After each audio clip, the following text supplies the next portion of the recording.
Another day to practice. It's coming up to exam time soon, so I've got to start preparing my repertoire that I've been putting off playing. We're listening today to some absolutely inspirational playing by none other than Heifetz himself.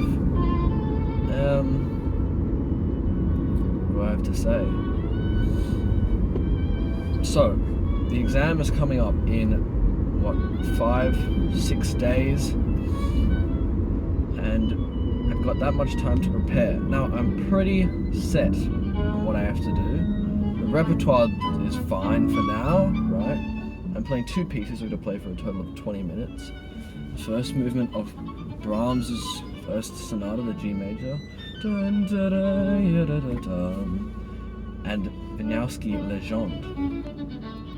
There are still a few tricky spots in both of those pieces that I've got to sort out.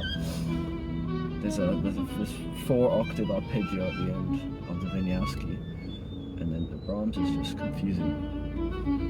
But apart from that, we should be good. But what we need to prepare for now is not the ability to play the pieces in practice, but the ability to play them, under pressure in the exam. And so what we're going to start with is today we're going to do all of our technical stuff, our Dunas, some scales, Kreutzer, and then we're going to sort out what are the tricky spots in each of the pieces, try fix some things up, and then we're going to, for the rest of the week up until the exam, we're going to take passages of the pieces and we're going to separate them out, right, and practice them at random times. I was listening to Dmitri Moroth, the violist of the Esme Quartet. You may have heard. Very good violist, very good quartet as well.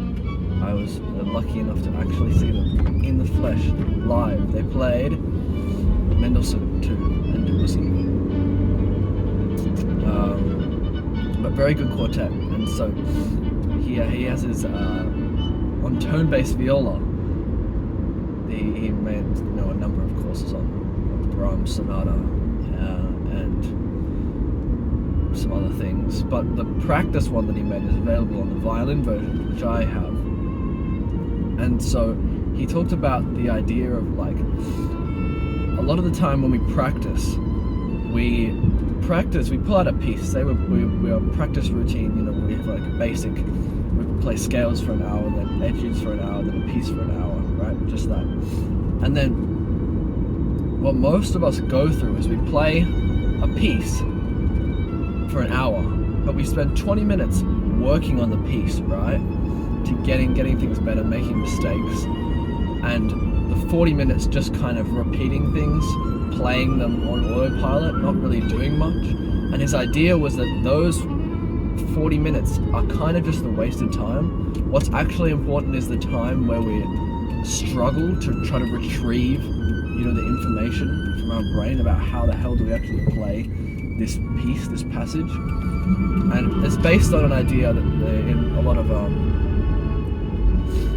psychology, I don't know why I said that so weirdly, learning-based studies, where they study how do you learn, how do you study topics. And there's this idea called active recall, which is slightly counterintuitive, and it's that to learn things better, instead of focusing on getting information into our brain, which a lot of people think, they read the thing again, reread the thing, they reread the thing again, and they write down more and more notes. Instead of that, the real method by which we get something further cemented into our brain is actually the opposite, is that we try to get it out as much as we try to use it, and it's the effortful recall, active recall as they call it, that actually enhances the memory. And so the same is with playing. So the idea is that if we pick out excerpts from our pieces at random hours of the day, say, usually after you've warmed up in that day, I feel like you don't need to really, like when you've warmed up once for the day, unless it's you played an hour at 8 a.m. and you're playing another hour at a 9 p.m., right? Apart from that big of a time difference, you don't really need to warm up again in a day, I find. You can go, if you practice your scales etudes for 2 hours in the morning, and then you come back 4 hours later, you can almost straight away go into piece repertoire. But the idea is that after why is there a brick in the middle of the road? Okay. Interesting. But the idea is that after we've warmed up that time, we start to pull random excerpts from our pieces, and we say on the hour, every hour, perhaps, you can do it different ways. We pull out excerpts, like 3 passages maybe from our piece, and we have to play them straight away. Pick up the instrument, look at the music, play it. Nothing else. You're not allowed to play a single other note before. You just have to play that passage. And the idea is that we have to get faster and faster at recalling, boom, this passage, that's exactly how you do it. Because in the performance, if you have a memory slip, or even not a memory slip, when you are reading with music, but somehow you lose where you are on the page, then the idea is that we can get back to, that's how you play that passage, instantaneously, without having to have any sort of, break, any preparation. Because most of us practice playing the piece for 20 minutes and then being able to play it after those 20 minutes. When you're on stage, you can't do that. You can't go walk out on stage, play for 20 minutes, and then start playing correctly, right? It's maybe you can get away with it in Barber Concerto with a really hard third movement, where you can just cruise through the first 2. But even if you can get away with it, you don't want to, right? Ideally, you want to be able to play everything at your fullest capacity the entire time. And so that is sort of my strategy for now of how I'm going to attempt to prepare this repertoire. Which means that there's not that much that we have to do. Because in terms of learning, I've, more or less learnt the repertoire.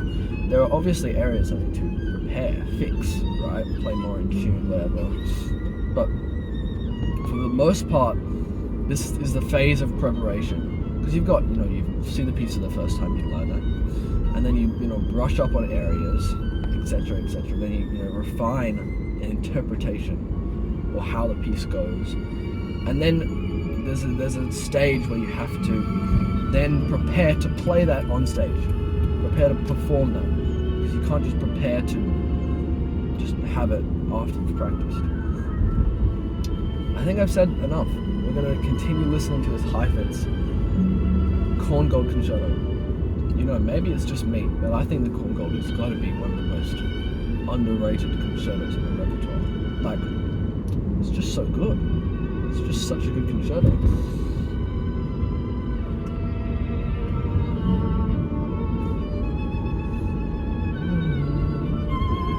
So any moment, we're going to be in the practice room when this camera cuts out.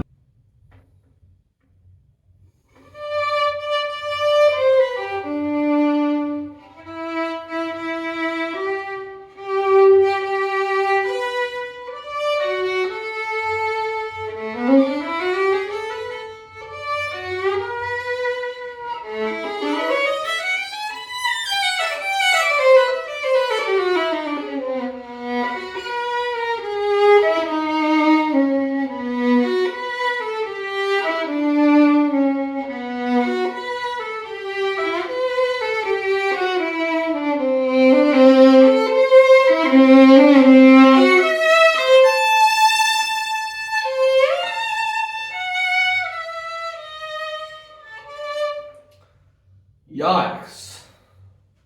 So there are clearly a lot of things to fix in here. I'm going to go through it, see if we can get through the whole piece. I don't know if I'll record getting through the whole piece. But to start was good. Start very open was good. Make sure there's break. Yeah, smooth.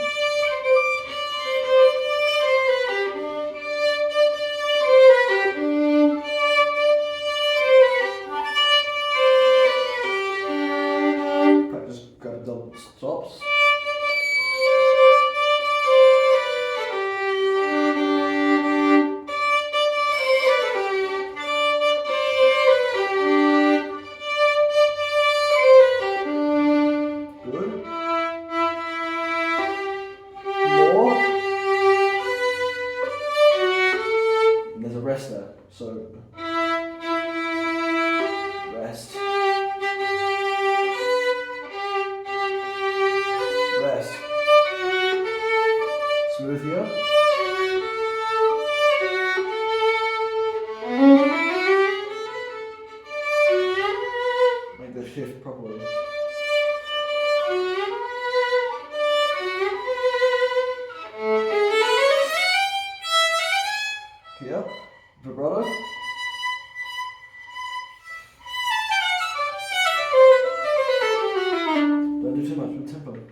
need to have contact, dense.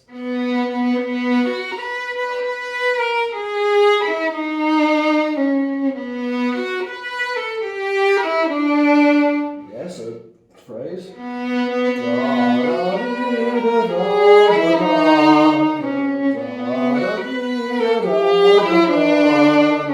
Yes, so shapes. That's good.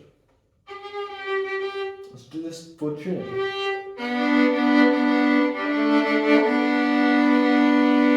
going to do this though.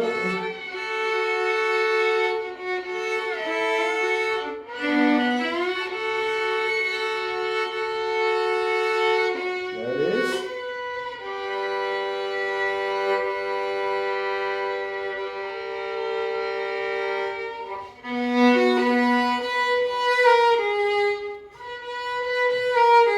Nothing to tune this G up against.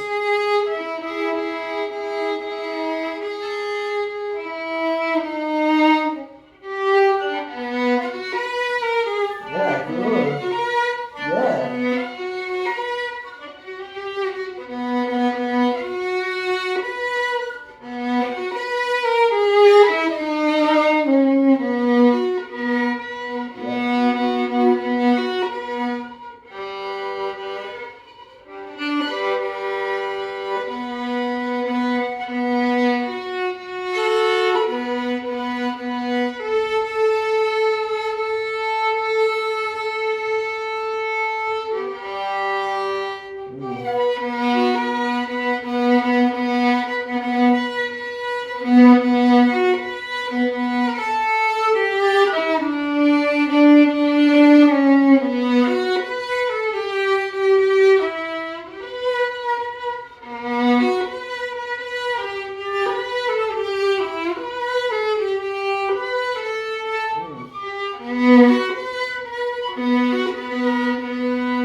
So now it's a bit more in tune. Now we go to, yes, next.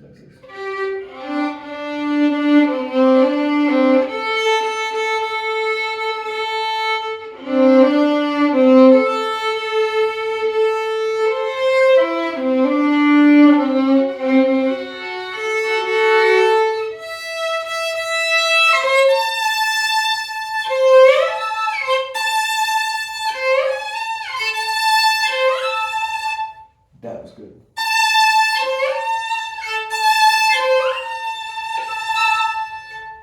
Now back here, we break them up. We say phrase by phrase. So each bar and a half it is.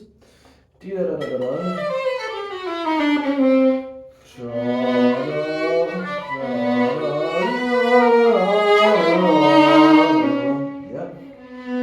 Ah, sharp.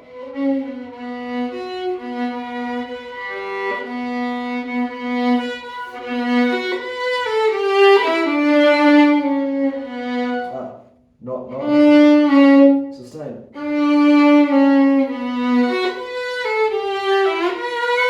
Go here.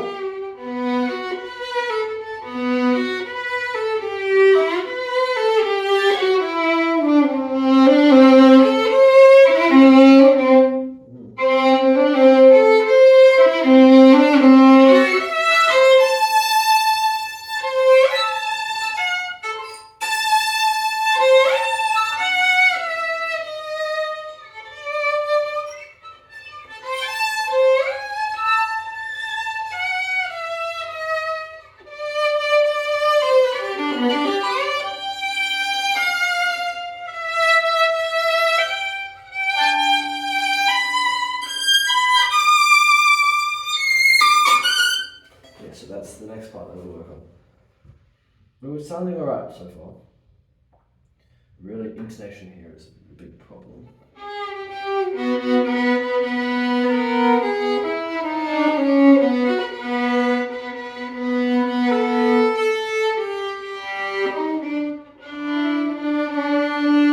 Yeah, it is. Now we'll have to come back to that. For now, we continue.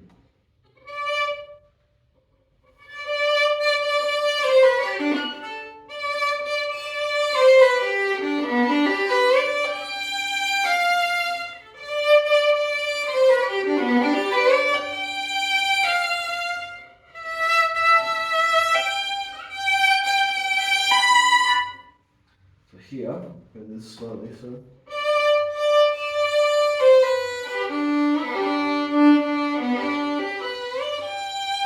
This is dotted is useful when you have slurred rhythms. I find dotted not so useful when we practice separate passages. Like if I wouldn't play, I just don't like it. But if it was slurred, then I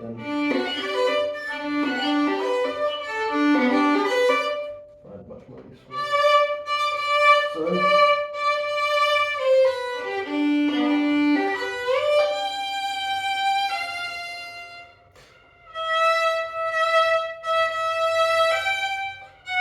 So this one, first one comes off, away. The second one, opposite. And then here, you want to emphasize the top, but also not leave out the bottom note. So you can't go, but you need about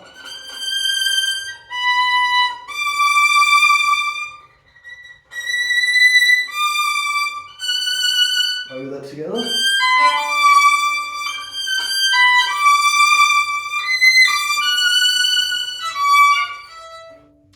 Then you need to play in tune.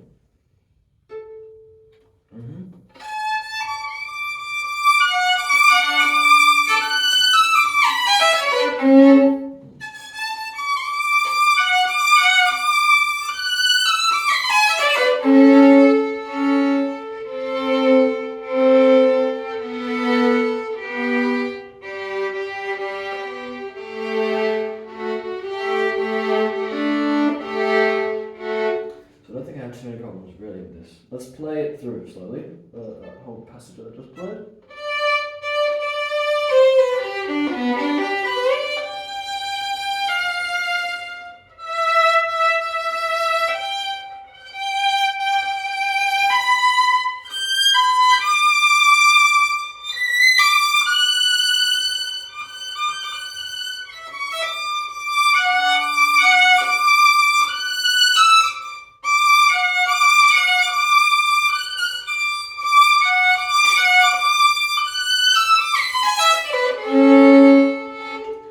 Before we come to this, we're going to go through this intonation again. Yeah? So this fourth, compact, octave. Yeah?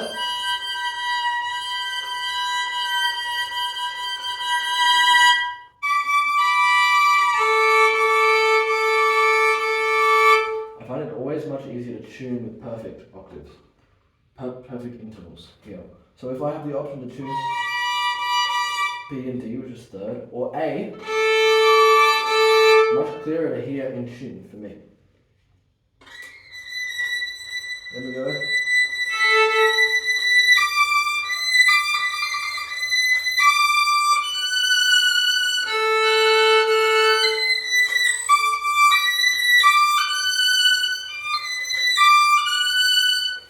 Extensions, I always need to look for what is the extension and what is not the extension, because it's really confusing when you're just in these weird stretches. You need to kind of have a reference of where is what. And so the reference is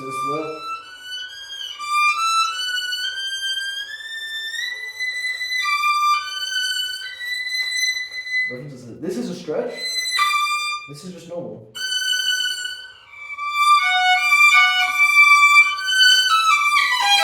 And don't play the scale too fast. Don't rush it. Don't rush.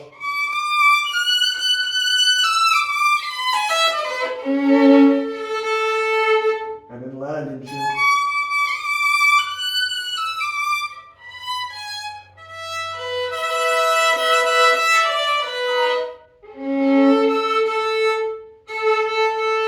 And then these. This is tension. tension, relief, tension, relief, tension, release.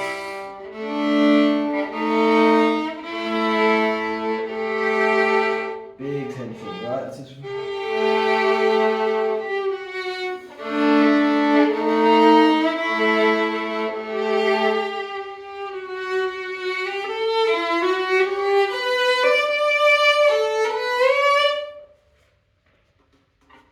reset here. So it's very important also to take these last notes as a reset. Reset, just prepare. Breathe.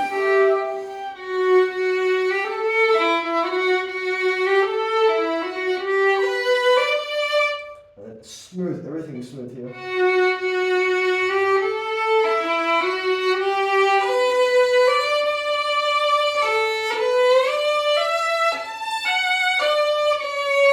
Don't rush that.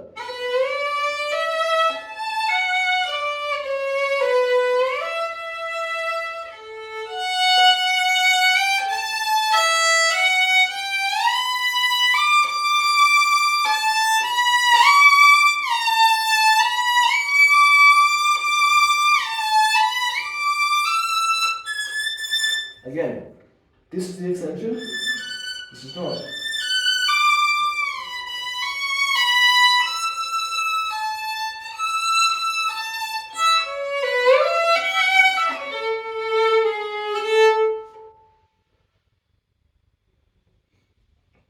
I'm going to go bar by bar. Prepare this always.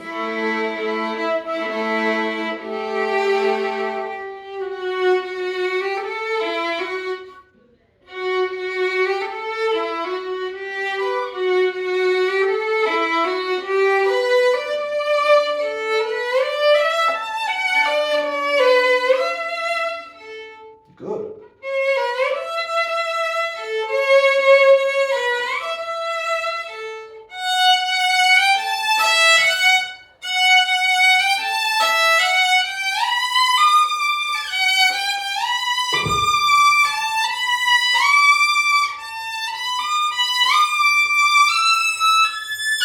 So my tendency is to be far too flat on this shift on the third, fourth. Jeez, maybe that's why.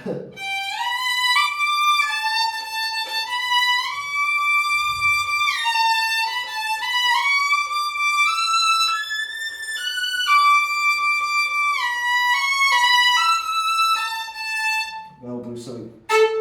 Have an open A string so we can tune all of this.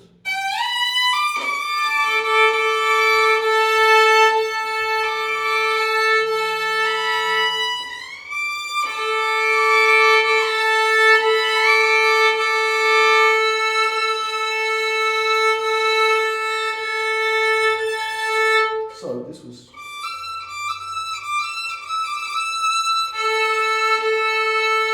out of tune. Just that.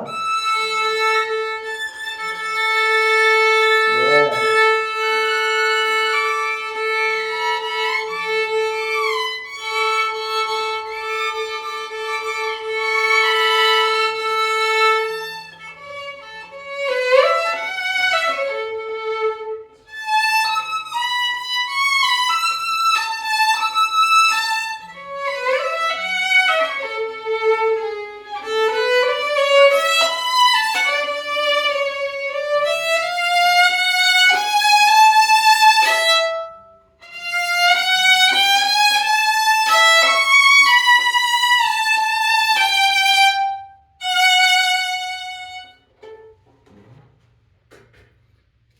Sounds good so far. It's good. Next page. So what we need here, this starts less bow. Is a whole. This is whole.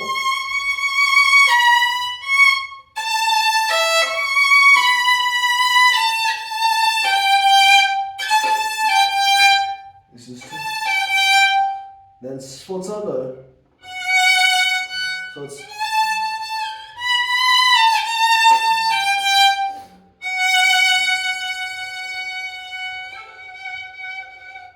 this is tricky.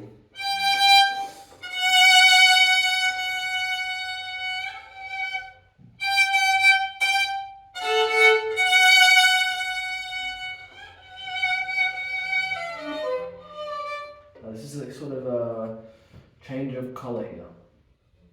As this is big, big.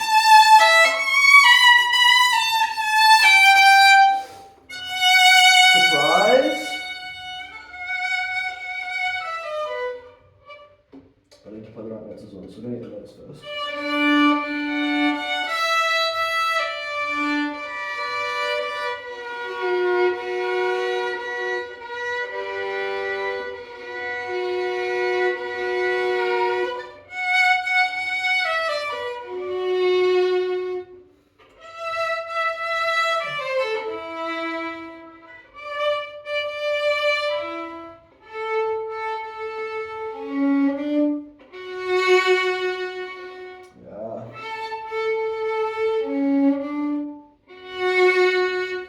Now the trick is with this, so I was getting told this by a teacher, is that the audience doesn't know that this accent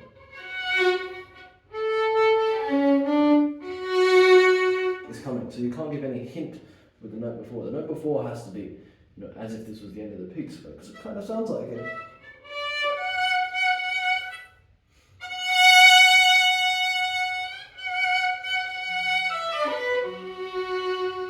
Getting softer.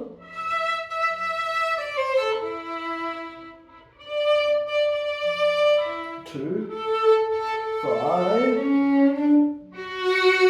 Right. We have.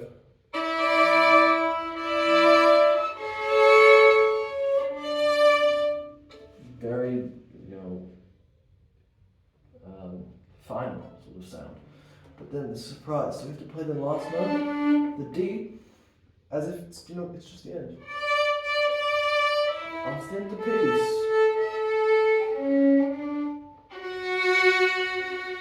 Ah, yes.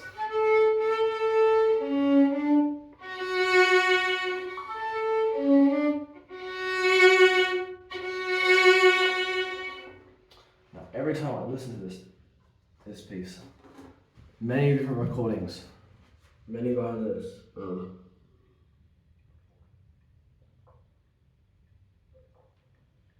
Tetzlaff, Oistrakh, Heifetz, Isabel Faust.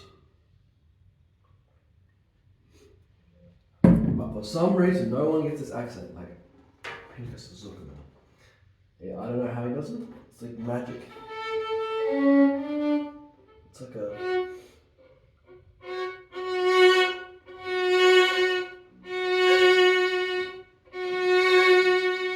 Yeah, sort of.